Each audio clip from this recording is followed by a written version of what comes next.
Hello everyone, welcome to ladies choice corner. ఇదేంటంటే ఒక cooking video. మా ఇంట్లో ఫిష్ కర్రీ ఎలా చేసుకుంటాం అనేది నేను ఈ వీడియోలో చూపిస్తా. ఇట్లా ఆనియన్స్ ఉంటాయి కదా, స్టవ్ పైన వాటిని మంచిగా కాల్చుకొని పైన మాడిపోయిన పొట్టు ఉంటుంది కదా, అదంతా తీసేయాలి. వీటిని చిన్న చిన్న ముక్కలు కట్ చేసుకొని పెట్టుకోవాలి. అంటే మా ఇంట్లో ఇట్లా వేసుకుంటామో చూపిద్దామని వీడియో చేస్తున్నా. ఇట్లా చిన్న చిన్న ముక్కలన్నీ కట్ చేసుకున్న తర్వాత వాటన్నిటిని మంచిగా పేస్ట్ చేసుకోవాలి, ఆనియన్ పేస్ట్. దీంతోనే ఒక రకమైన డిఫరెంట్ ఫ్లేవర్ అనేది యాడ్ అవుతుంది కర్రీకి, ఇట్లా కాల్చిన ఆనియన్స్తోనే. అండ్ నెక్స్ట్ ఇక్కడ నేను పుదీనా తెంపడానికి బయటకు వచ్చిన. మా ఇంట్లోనే తెంపుకుంటాను నేను పుదీనా.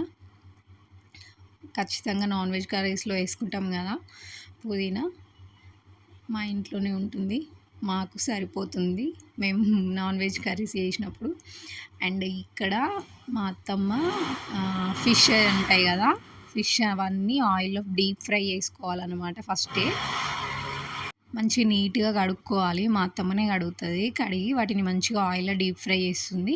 అండ్ నెక్స్ట్ మనం ఇక్కడ దీంట్లో చింతపండు రసం అయితే వేయము, లెమన్ ఉంటుంది కదా, నిమ్మరసం వేసి చేస్తాము. ఇది ఒక కైండ్ ఆఫ్ టేస్ట్ ఉంటుంది, టోటల్ డిఫరెంట్ టేస్ట్ ఉంటుంది. చింతపండు రసం వేసి చేసిన దానికి దీనికి చాలా తేడా ఉంటుంది. ఇది కొంచెం టేస్ట్ బాగుంటుంది దానికంటే, అందుకే మేము ఎక్కువ ఇట్లనే చేస్తాం. ఇక్కడ నిమ్మకాయలు చాలా రోజులు అవుతుంది ఫ్రిడ్జ్లో స్టోర్ చేసి, అందుకని అట్లా గట్టిగా నలుపుతున్నాము మంచిగా మెత్తగా రావాలని చెప్పి. ఇట్లా ఫిష్ అంతా ఫ్రై చేసుకున్న తర్వాత ఇక్కడ నేను నిమ్మరసం అంతా స్క్వీజ్ చేసి పెట్టుకుంటున్నాను ఒక గిన్నెలకి. అట్లా పెట్టుకున్న తర్వాత ఇంకా ఆయిల్లో పోపు వేయడమే. మనకు ఆ డీప్ ఫ్రై చేసిన ఆయిలే కొంచెం సరిపోతుంది కర్రీకి కూడా. అందులో అన్నీ వేసుకోవాలి, మసాలాలు, బగారాకు, పువ్వు, పుదీనా, లవంగా, ఇలాచి అన్నీ వేసుకొని మంచిగా ఫ్రై చేయాలి. అవి మంచిగా ఫ్రై చేసిన తర్వాత దాంట్లోకి మనము ఆనియన్స్ కాల్చి పేస్ట్ చేసి పెట్టుకున్నాం కదా, ఆ పేస్ట్ అంతా దాంట్లోకి వేసేసుకొని చాలాసేపే కొంచెం టైం టేకింగ్ ప్రాసెస్ ఇది.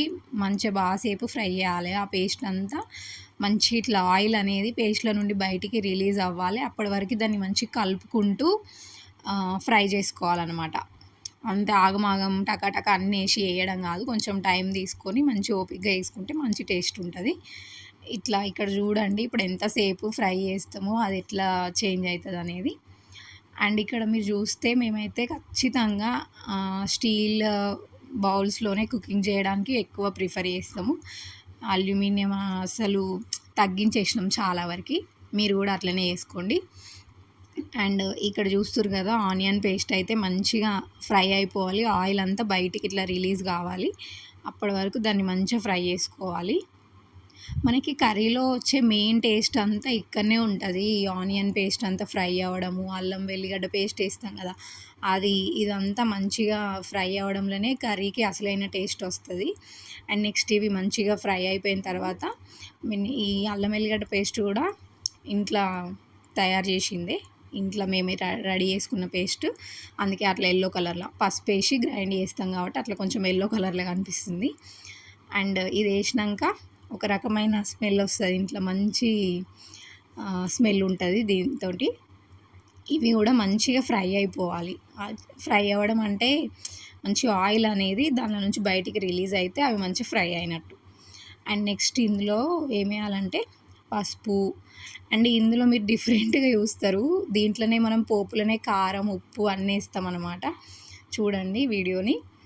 అండ్ ఇప్పుడు నెక్స్ట్ వేసింది పసుపు వేసి మంచిగా కలుపుకొని ఫ్రై చేసుకున్న తర్వాత దీంట్లోనే మనము కారము, ఉప్పు, మసాలా అండ్ నిమ్మరసం ఉంది కదా, మనం స్క్వీజ్ చేసి పెట్టుకున్న నిమ్మరసం, అది కూడా ఈ పోపులోనే వేస్తాం అన్నమాట.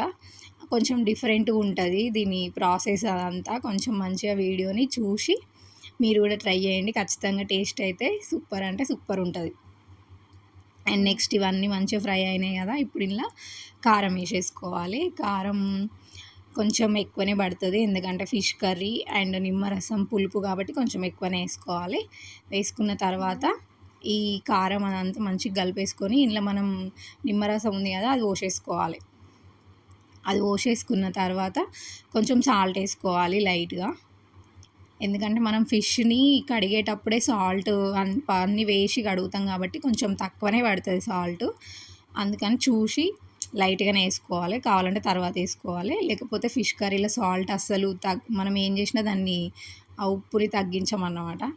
అండ్ నెక్స్ట్ ఇందులో మనకి సూప్ ఉంటుంది కదా, సూప్ కన్సిస్టెన్సీకి తగినట్టుగా వాటర్ యాడ్ చేసుకోవాలి.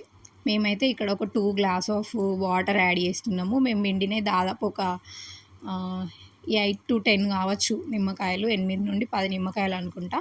దానికి ఇక్కడ ఒక 2 గ్లాస్ ఆఫ్ వాటర్ పోసి నెక్స్ట్ ఇందులో వేసింది జీలకర్ర మెంతుల పౌడరు. అదైతే మెయిన్ ఇంగ్రీడియంట్ ఇంకా ఫిష్ కర్రీకి. జీలకర్ర మెంతుల పొడి అండ్ నెక్స్ట్ పచ్చి ధనియాల పొడి ఇప్పుడు వేసింది, వేయించింది కాదు, పచ్చి ధనియాల పొడి. అండ్ ఇవన్నీ మంచిగా వేసి కలుపుకొని, మన కన్సిస్టెన్సీ సరిపోకపోతే చిక్కగా ఉండాలనుకున్న వాళ్ళు ఉంచుకోవచ్చు, లేదంటే ఇంకొంచెం వాటర్ వేసుకోవచ్చు. ఇందులో మనము కొబ్బరి పొడి ఇలాంటివి ఏమి వేయము, ఇక గింతే. అండ్ నెక్స్ట్ మనము ఫ్రై చేసుకున్నాం కదా, డీప్ ఫ్రై చేసుకున్న పీసులు అన్నీ మెల్లమెల్లగా అందులో వేసుకోవాలి. అన్నీ ఆగమాగం వేసి మొత్తం అన్నీ ఇచ్చగొట్టద్దు, అవన్నీ విడిపోతాయి అన్నమాట. ముక్కలన్నీ విరిగిపోకుండా మెల్లగా వేసుకొని కలపద్దు, బాగా స్పీడ్గా కలపద్దు. నార్మల్గా అటు ఇటు స్పూన్ తోటి ఇట్లా మెల్లగా అనుకోవాలి.